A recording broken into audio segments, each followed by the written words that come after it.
Hey everyone. So I wanted to make a video about let's first start the video by adding another scammer to the block list. There we go. Now we can really begin the video. So hey everyone, round 2.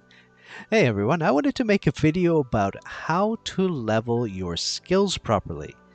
Now, a lot of people have been, from what I can see just by inspecting people and chatting with people, just kind of throwing skill levels throughout here kind of in a haphazardly random kind of way. But I wanted to talk a little bit about what the actual best way to approach leveling your skills is and more tips and info like that. So the first thing you need to know is obviously the information I'm giving you is going to differ a little bit class to class, but by understanding how I approach it from a Darkblade point of view, you can apply the same logic to your class and understand how you should go about leveling up your skills and the best way to do it. So the first thing you need to know about leveling skills, and this is the most important point that I'm going to start with, is leveling up skills isn't actually leveling up that skill itself. You're actually leveling up that slot. So that's why when I click here and I click change on any skill from say Transcendence to Afterimage, it is still level 90. That's because you are leveling up the slots here. Same for the passive skills. Instead of leveling up the individual skills, this levels up the slot. So this actually means it's very easy to just quickly swap skills however you want. Most people by now should know this, but I like pointing it out just in case you haven't noticed that yourself. Don't feel bad if you didn't. Nothing wrong with that. Now, when it comes to knowing the best way to level up skills, in order to understand that, you need to first take a look at what bonuses you get for leveling up the skill. Now this is important because every single skill gives different bonuses for level ups. Not only that, but there's also level thresholds that give additional bonuses. So let me take one of my skills, let's say for example Crimson Rain, which is one of my main skills, and before I get into this I want to point out something very important. You can completely freely reset any of your skill slots.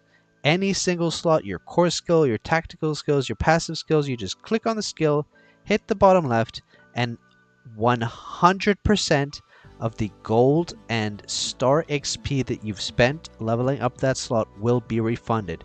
There is no penalty, you don't get a portion of it back, you get 100% of it back.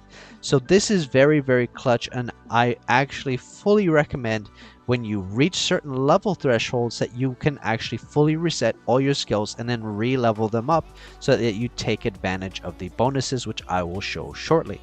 So with that explained, let me take one of my skills, for example, let's say Crimson Rain, and I'm going to fully reset it. So boom, I've gotten all my materials back, all my gold back, and now this is a level 1 skill slot. Again, it's the skill slot I've reset, not the skill itself. Now when you when you level up your skills or upgrade them, you'll see here it actually shows you in the preview window what exactly you are leveling up. Now you'll notice that as I'm going up at like level 1, level 2, level 3, it's just increasing a flat stat physical damage.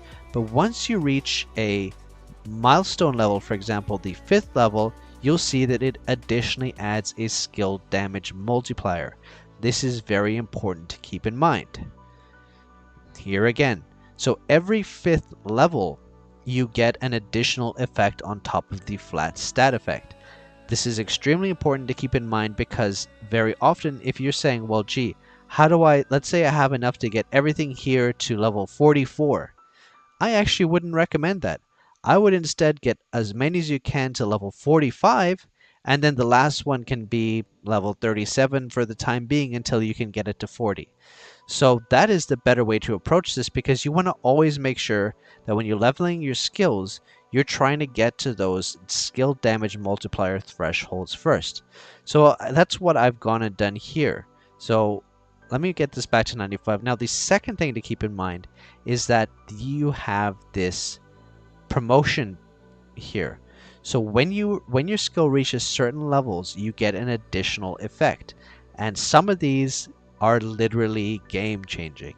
So for Crimson Ring, for example, at level 30, it increases skill damage by 25. Okay, neat, not that interesting. At level 60, this is a big one. For each stack of decay removed, further increased damage by 10%. This adds up to like a 330% damage boost for this build. And then you get to level 90, which for tactical skills is massive. Reduce cooldown by 1 second.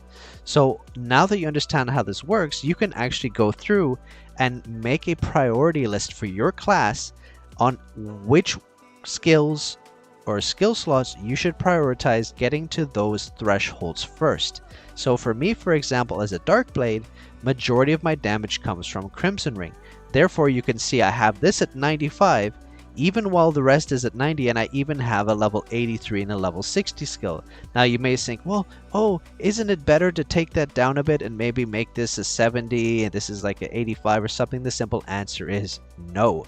And you basically have to make these decisions based on your particular class. But when deciding how to distribute your materials, the two things you're looking out for again is, number one, you want to prioritize getting your most important damaging skills. The most important damaging skills onto a 5 level bonus. So the 5th level bonus, whether it's 85, 90, 95, 100, 105, etc. Now let me reset another skill here so you can see. Again, this is so every single skill gives different effects. So remember we reset. I'm going to reset everything again so you get this again. So when I reset Crimson Ring, you can see here this gives a skill damage multiplier. Essential, super critical. You're going to want to get this up as quickly as possible. However, Transcendence, for example, by leveling up to level 90, all it does is reduce the damage reduction of the... So let me explain this. This skill allows your core skill to not use energy at all, but reduces its damage by 90%. For Dark Blades, that's totally fine because all the core skill is doing for us is giving decay stacks. Not a problem. So this bonus here, core skill damage increase from 90 to 72 and a skill damage increase to 360.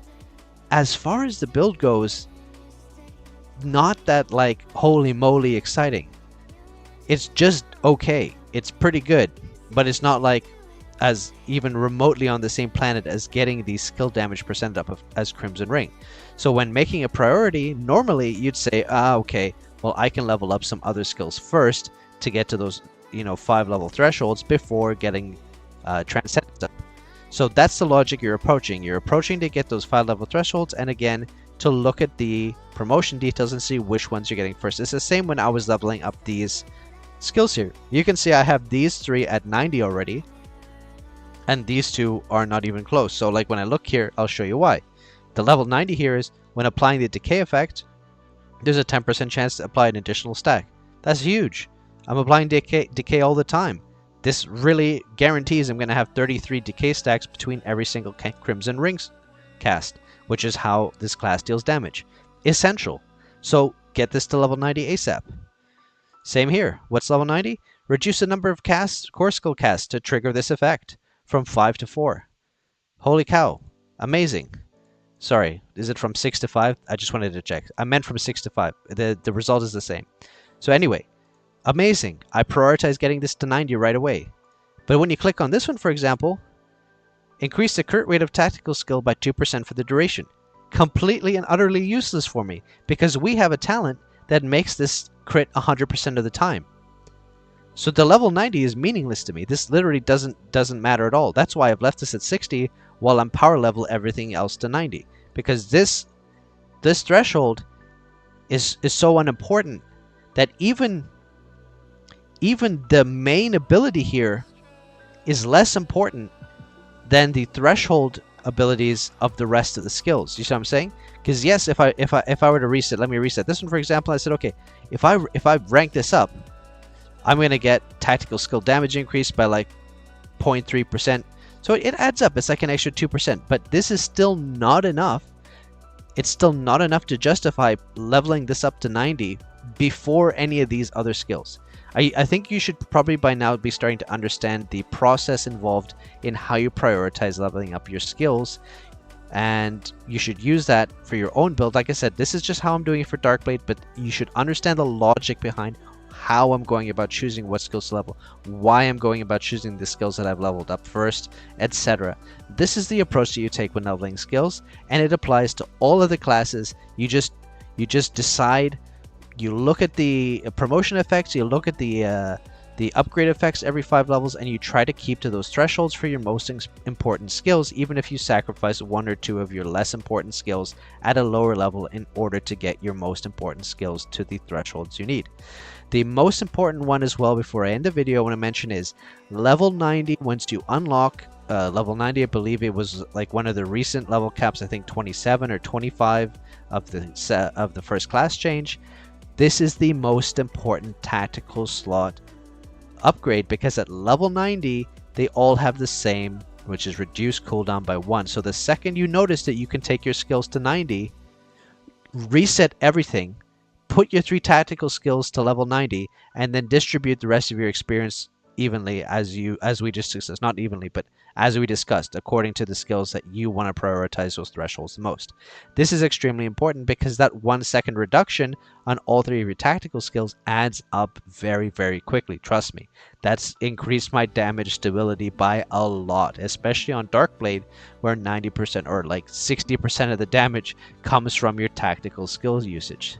So anyway, that's a somewhat longer explanation than I thought it would be, but there you have it. The total understanding of how to prioritize leveling up your skills and understanding your classes mechanics, and using that same methodology for your own class and distributing your star XP throughout the different skills, even like I said, if you have to sacrifice 1 or 2 at a lower level while you prioritize the more important skills. Anyway, so that's a wrap for this video.